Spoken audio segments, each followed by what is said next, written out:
Howdy folks, Rudros here, and welcome to another Lorcana Wednesday, and today we will be talking about the deck that I have been running at my in-person locals since the start of Set 5 Shimmering Skies. This is Blue-Gray, or Sapphire Steel if you prefer. Now this video is going to be a little different. Unfortunately, I just didn't have time to capture some match footage, so I'm just going to be talking to you about the deck, and I wanted to go over some of the tech choices I think you could run in place of what I have, and also it's kind of its place in the meta. So the reason I originally chose this deck for this set, last set, I mainly played Blue-Red till the set championships, and then I switched to Ruby Amethyst for the Dallas Challenge, and pretty much rode Ruby Amethyst till the end. The reason I went with Blue-Gray is I thought it would have a decent matchup into aggro. It has a lot of cards like Hook, Smee, Tinkerbell, Grab Your Sword that can beat up on aggro matches, but it also I thought would be able to outscale some of the more mid-rangey decks. I think it has a pretty decent matchup into Steel Song. However, why am I going off of it, which I am after this week? I probably will no longer be playing this deck. The reason is it's been struggling at my locals. Now, my locals has a lot of Sapphire Ruby, or Red-Blue, and I think this deck really struggles against that deck. And since last set, it just seems weaker overall. You could argue that maybe it was always kind of had its weaknesses, but because Bucky was so prevalent, and it did very well against Bucky, that maybe that's why it was so prominent last set. But compared to Red-Blue, it feels very, very weak. I do like it into the Steel Song matchup, mainly because of Cogsworth, but with as much Red-Blue runs at my locals, I just kind of find this to be a reliable deck to use. Also, even though it can be good into aggro, it's by no means a slam dunk into that deck. I've lost to aggro plenty of times with this deck. There's only so much you can do. If they put down a Daisy turn one, they go first, and you try to counter with a Hook, you can hit it once, you're still going to have to hit it with something else. So it's doable, but it's not incredible. Your better bets are usually trying to ramp out with Tipo, etc. Anyway, so I'm going to go over what I have really quick, and then I kind of want to talk to you about where it's at. I think this deck, mainly off the back of Cogsworth, again, is very strong against certain decks, and those decks being Steel. If you get multiple Cogsworth on the field, you can really shut down a deck like Steel Song. If you have 3 Cogsworth on the field, which sounds like it's difficult to get to, but I've seen it happen more than you would think. A Grab Your Sword literally does nothing. That card will not affect anything on your board. Even if you have 2 Cogsworth, yeah, the Cogsworth themselves will take a single damage. Everything else on your board is going to be immune to Grab Your Sword. Having 2 Cogsworth means suddenly an Elongham Zeus does 3 damage. It means a Baboom suddenly does no damage. So I think Cogsworth is absolutely the MVP in this deck against those Steel decks. However, he completely crumbles against Ruby. He dies to be prepared. He's at the perfect range for Sisu. So even though they can't use something like Ice Block on him, they don't have to. Big Sisu just cleans this card up very easily. And that's just kind of the issue. Like, man, if they ever added a sideboard, I think this deck could be really good because a card like Cogsworth you could swap in and out based on if you're facing the Ruby matchup. Some of the new toys we got in this set, I think Tipo is really strong in this deck. I think he's really strong in Red-Blue too. What I tend to find myself doing if I'm running one jump ahead, sometimes if I have one jump ahead and Tipo in my hand, I'll play the Tipo and then ink the one jump ahead off of the Tipo. That way I'm getting an uninkable out of my hand. You could argue you save it to sing with the Tipo next turn to ramp out even further. I think that's fine as well. Tipo is also very nice because he puts a body out onto the field on turn 2, so if you are going against those aggressive decks and they have something tiny, yeah, he's not going to do much to a Daisy Duck, but if they have a Lilo or a Baby Maleficent, something like that, Tipo can take it out and still live to tell the tale, which is great. Why don't I have a full 4? Because I found ramping in this deck to just be kind of strange. The 2-cost slot was like my most contested slot. I wanted to do so much on turn 2. Sometimes it's appropriate if you're going against Red-Blue to rush with Smee. And I've sometimes done Hook on 1, Smee on 2, another Smee on 3, another Smee on 4. Like just flood the field with Smees to get that early lore going, and the Hook prevents him from taking damage. Sometimes when you want to ramp, you want the Tipo or you want the one jump ahead. I've also tried cards like Mickey Mouse. I'm not 100% sure what the proper way to ramp in this is. Of course, you still have a card like Fishbone Quill, which can help get you there. So I never found one that I felt like, wow, this is the proper way to ramp in these colors. On the rare occasion I'd go against Ruby Amethyst, I like a card like Mickey Mouse because it puts another body on the field, which means he will eat up Lady Tremaine or be King Undisputed. Outside of that, I didn't really like him so much. So you kind of have to figure out what your favorite way to ramp is. Smee, I think, is a must-have. I think if there's not really a better card to be running in Steel right now than Smee, as far as like a 2-cost character. In the 2-cost character slot, I don't think there's a better card you can put here than Mr. Smee. The new Pete is... If he comes down at the right time, he's amazing. The idea was, well, this will let you tech against the Ruby decks, right? Like, you go wide, and then you play the Pete, and it just stops the Be Prepared. And it can do that. The problem is the Sisu is so strong, and if they have cards like Ice Block, Sisu is going to hit every card in this top row, and if they have an Ice Block, it'll hit Pete and Smee as well. It'll hit Cogsworth. It can hit Donald and Cusco as well if they have an Ice Block. The Sisu just cleans up so much that the Pete was never that lockdown card I wanted it to be. However, I have used it against Steel Song too, where turn 3 they'll put down Aerial. They drew into Whole New World or Grab Your Sword, whatever it is, and I'll just put the Pete down on turn 3, and it prevents them from singing that for a whole turn. That doesn't sound like much, and in the grand scheme of things, it probably wouldn't be, but sometimes it is just enough to keep... To delay them a turn just to give you that little extra ramp before they Whole New World, which is nice. Another new addition is Donald. I have really liked Donald. He's weird because you don't really want to be... I mean, you always want to be ramping, but, turn 2, 3 is the really crucial time to be ramping. Donald doesn't ramp till 5, but being a 5-cost that quests for 2, not only can he put on some lore pressure, he can sing our important cards. He can sing Let It Go, Whole New World, Grab Your Sword. And so sometimes I can dump my hand into a Donald that can then sing Whole New World. And against the red matchup, it doesn't feel as bad as putting out a Cogsworth. Like, if you're going against Ruby, putting out Cogsworth on 5, he doesn't do anything, right? You just played a 5-cost, and that was your turn. That's all he did that turn. Whereas Donald at least ramps your Inkwell the turn he comes in. So I have really liked Donald the more and more I use him. And if you can ramp out, if you go 1, Teep 1, 2, now you're at 3, 4, you can get to Donald just a little bit quicker, which is nice. Cusco, I absolutely loved when I first played him. I've loved him less and less every time I've been playing him since then. I mean, in my head, it was like, oh man, I'm going to have all this extra ink at the end of the game, and then I can just spend his 4, and I'll just give everyone so much resist. It just doesn't work out that way. If you're going against a red deck, they don't care about all that anyway. And if you're going against a deck that's faster than you, you don't have the ink to invest in this. You cannot be spending 4 ink just to give everything resist. He's very good for putting away an item or a location. However, with our new card Hideaway, sometimes he's too expensive. Sometimes you need to get rid of that castle and you have 8 ink and you can't afford to spend 6 of it on a Cusco because you also need to get out a Tinkerbell. So it's better to do Tinkerbell and then use the Hideaway. So I've gone back and forth. At one point I had 3 Cusco. I've had 3 Hideaway. The other crummy thing is, too, if they don't run items or locations, both of these cards are very You can always use Hideaway to ink your own items. Like, let's say you don't see anything on turn 2 that you really want to play, but you see Popsicle or Fortisphere, you can hide away your own Fortisphere or Popsicle to give yourself ramp. It's not amazing, and then you've cut off your own Flaversham, but if you have to do it, it's in there. So I'm going to try and mainly talk about the new cards because a lot of this other stuff is known. Sheriff of Nottingham, I love this card in concept. And when he gets out, when he can come on the field, he feels like a monster. It just feels like there's very little in the game that anyone can do against him. He's incredible against Steel. 9 health means they have to blow 2 Zeus to get rid of him. With 5 attack, unless they have 2 ice blocks and a Medusa, they don't have anything to cleanly answer him unless they're really late game and they have like Maleficent Dragon.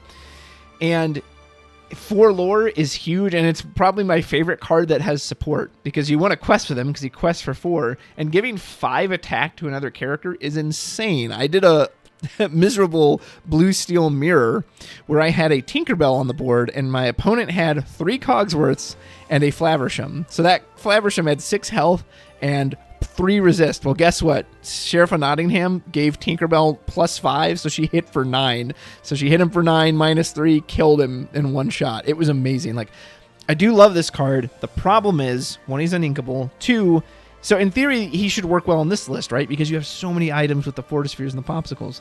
What I find, however, is that you see just enough of them on average, and then you're usually breaking them with Flaversham, that his cost tends to stay kind of high.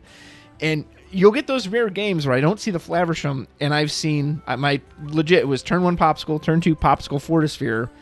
That means he's all the way down to 6, and I think I got Quill and something on the next turn. So now he's down by 4. Now he only, and I legit played him for 5, and that felt amazing. And he took out so many characters. He will kill almost anything that challenges him, which is amazing. I love the card. I really do. But he's too slow to be playing for 9. So you have to feel like you can consistently see those items. When he gets out there, though, he's an absolute beast. There are cards you could potentially consider cutting for him, though. This all stuff's pretty standard. I do think you need to have Let It Go in this deck. So if you're facing a lot of Ruby Sapphire, you need to be able to just out a Tamatoa, and you can't afford to be running a bunch of Zeuses against that. And then all these items are pretty standard. So let's talk about some of the tech choices that you could put in place of these cards. I want to go over some of the old cards very quickly before I talk on the new stuff. You can run the Robin Hood package. The only downside to this is it takes a lot of slots. You probably need 8 slots, 4 for the little one, 4 for the big one, but him coming out on turn 3, he's a great punish to aggro decks. He can sing your important songs early. I'm never against having Robin Hood. Similar with Cinderella, she doesn't solve the Ruby problem at all, as she's going to go down to a Be Prepared. She's pretty resistant to Sisu. With a couple ice blocks, they can get her with a Medusa. Outside of Ruby, she's great. She's a really good counter in the Steel Song matchups, too. So if you can find room for her, she's never bad. I think Hercules could actually have a pretty good spot right now. He's resistant to the Ruby matchups in the sense that even with 2 ice blocks, they can't get him to Medusa range. So they're pretty much going to have to use a dragon on him or Be Prepared. The one downside is because his health is so low, a single Maui still kills this guy in 1 hit. So I really don't like that. But other than that, I think he's a pretty resistant card, so you could run him in there. Problem with all these shift targets, again, is just it's going to take a lot of space because you need the small version and then the big version. Belle and Ariel are you need something that you can hit for a lot of lore that's not Tamatoa. I think that is essential in a deck like this. I think Belle's never a bad choice. She's probably going to die the turn after you play her, but she's inkable at least. I do like that. Ariel, you could argue, holds the same spot as Sheriff of Nottingham, right? Essentially, yeah, he doesn't have ward, but his stats are so good you don't care about that. However, because his cost is based on the number of items you have, he can feel kind of weird, whereas Ariel always is going to quest for 3, and as long as you have more items, which other than the mirrors, you usually will, it's easy to get the 5 online too. So I think you could absolutely put Ariel in that slot. That might be the right call. Gaston, I've personally fallen off of, but he's still a good card. Again, you're competing in your uninkable slot, but he quests for a lot. He's a good dime target. He digs 3 deep. He's got a great entry. Speaking of digging deep, I think Grammatala is still just a fine body. There's usually different things I want to be doing. In blue, I'm trying to ramp to my Cogsworth, my Donald, but she does give you some immediate value. She's a decent attacker, 2 hits for 3, doesn't take out a Daisy, which is a bit unfortunate, but I think she could be fine. I think Vision of the Future is also very, very strong. I think it's much better than Knowledge and Wisdom. Like digging 5 cards deep versus digging 2 cards deep is huge. If you need that key card to win, if, hey, I need to find Whole New World or Grab Your Sword to get out of this situation, 5 cards deep is huge. So I think Vision of the Future you could absolutely make some room for. How far I'll go, I don't think it's ever a bad card. It just competes for uninkable slots, and I did my best to keep this relatively low on inkable for a blue-gray list, because some of them get really high up there. But it's a great way to ramp and keep a card in your hand, so I'll never be against this one. I do think McDuck Manor has fallen out of favor a lot now with a card like Cusco and Hideaway. It's just very, very cheap to get rid of it. Yeah, and now, because you used to really only have to worry about a steel matchup, right? And they could use Rise of the Titans on it. But now the red-blue matchup with Cusco and Hideaway has a way to really answer this location cleanly, so I probably wouldn't run this one much anymore. It can still be a decent location breaker, and if they have fallen off the Cusco and the Hideaway, then if your meta isn't running that, this is a very difficult location to bring down, but overall they've kind of fallen off of it. Hades, I think, is always solid spot removal, but the Let It Go is inkable, whereas Hades is not, but he does come on a body. Anyone else from the old ones? Mickey, it's just your preferred version of ramp. Kind of touched on him earlier. Okay, wanted to talk about the new ones. I think Chicha asks a lot of questions that you don't always have the answer for. When you play her on 2 and you're able to follow up with a Fishbone Quill or a 1 jump ahead, yes, it does feel good to get a card back for that. So I think the payoff for her is worth it in a vacuum, but I think it asks too many questions. It's asking you to have the Chicha. You must then have a way to get another version of ink in your deck, which, yes, this deck runs it, but sometimes you don't draw into that. And if you just draw the Chicha on 2 without other ways to pay her off, it doesn't feel good. I do think her support is surprisingly decent, as even if you give, if you quest with her and give something like a hook +2, then he's got his own +2, he's hitting for 5. That's really good. So I think her support is good. I think the card is overall good, but if you run her, I think you maybe need to up the amount of ramp you have in your deck. So maybe a full 4 Tipo, a full 4 1 jump ahead. You need to really make sure you're seeing your ramp to pay off the Chicha. Overall, I found her to just be a little too finicky for me to rely on her. Next we have Simba. It's essentially another Cusco. He actually has the exact same stats as Cusco, 6, 3, 5. I haven't seen anyone else running a shift version to get him out earlier. And then other than that, but the reason I kind of like Cusco better because Cusco quests for 2. He has the resistance ability, which not that comes up very often, but at least it's still there. And putting the item or location into the inkwell, I think is actually better than breaking it. In the case of a location, currently no. But in the case of an item, yes. If you're playing against an item deck, Tamatoa can always get that back. So if you break it with Simba, they can always get it back later with a Tamatoa. Whereas if you put it into their inkwell, it's basically gone. Other than a very rare circumstance, that card is just going to be out of the match. But I've seen people like him, use him.